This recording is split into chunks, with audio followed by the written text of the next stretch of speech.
If the meeting is not too technical, right? Skip the for your information slides or any background, right? And send a pre-read deck instead. So what do I mean by a pre-read deck? For those who may not have encountered this yet. A pre-read deck is an attachment. It could be an MS Word, a PowerPoint, a PDF. It could be a website. It could be a link. It could be an attachment sent via Google Drive or Microsoft OneDrive that attendees can digest in advance before the actual meeting. These are usually who is your, for example, if I'm a consultancy company and I'm meeting a client, instead of spending too much time introducing myself to the client, I'll be sending them a pre-read deck about what my company does. This way, I'm asking them to read it in advance so that during the meeting, we can skip that part and go straight into discussing what do we need to do? How much is the price? What are the logistics and the admins that are concerned for this project? So that way, you don't lose the very reason why you set up the meeting, because that's my biggest issue. You're given 1 hour, 30 minutes is spent on introduction, and you only have 30 minutes or 15 minutes left. That's not enough time to make decisions. Your goal is to make ample time that decisions are thought well by all the participants. So what I like about pre-read decks, number one, instead of putting them into slides, which can even set you back with a lot of time, don't make those slides. Send them what you already have. If you have a brochure, if you have a PDF, if you have a website of your company's products, send that to them.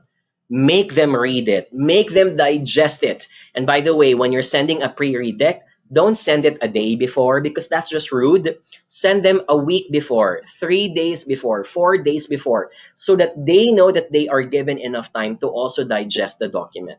Number two, because you're sending them a pre-read deck, it saves you X amount of minutes from discussing the easy stuff. I discussed this a while ago.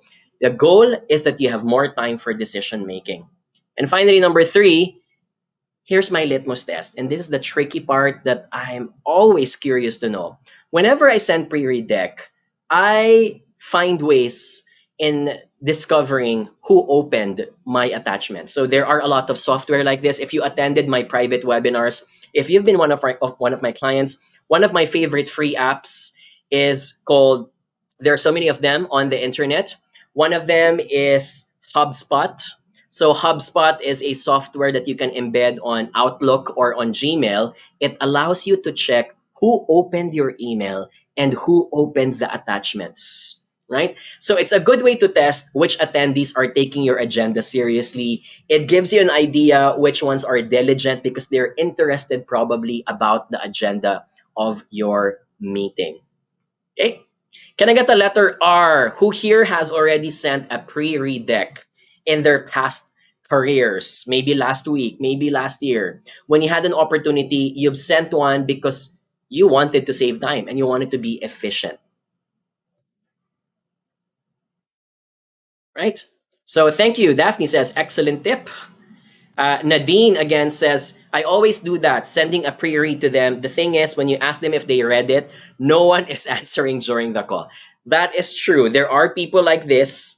So it's a good way to test the energy and the engagement of your audience. If many of your participants did not read it, it only means two things. Either A, they're so busy about it, or number two, you need to step up in getting them excited about your meeting.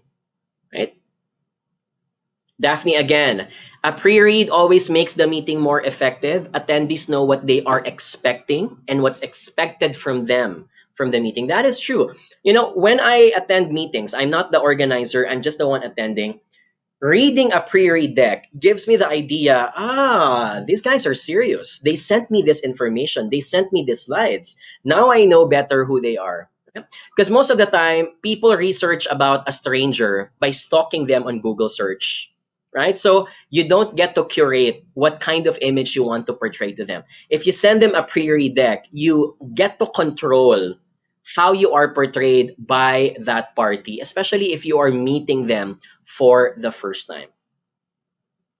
Okay. Oh, I like this also from Hubbard, so that they can come prepared with their inputs. So here's what I like about pre-read deck. Sometimes when I'm in the mood, I don't just ask them to read it, I give them assignments. And so in my meeting invitation, I say it out loud, please read the deck and please come to the meeting with the following questions answered. And I'll be randomly asking some participants to share their inputs. Question number 1, question number 2, question number 3. That way, you already manage their mindset into knowing that these are going to be asked during the meeting and that they may prepare for it also. Okay, give us an exclamation mark if we are learning something so far. I hope we are. Again, there's a disclaimer here. Pre-read decks may take time. So don't be burdened to create a special PowerPoint presentation just for the pre-read deck. You can send them any other document, right? A website, a link, an existing PDF or brochure, whatever it is that they can read up, rather than coming to the meeting with zero knowledge about what is going to happen.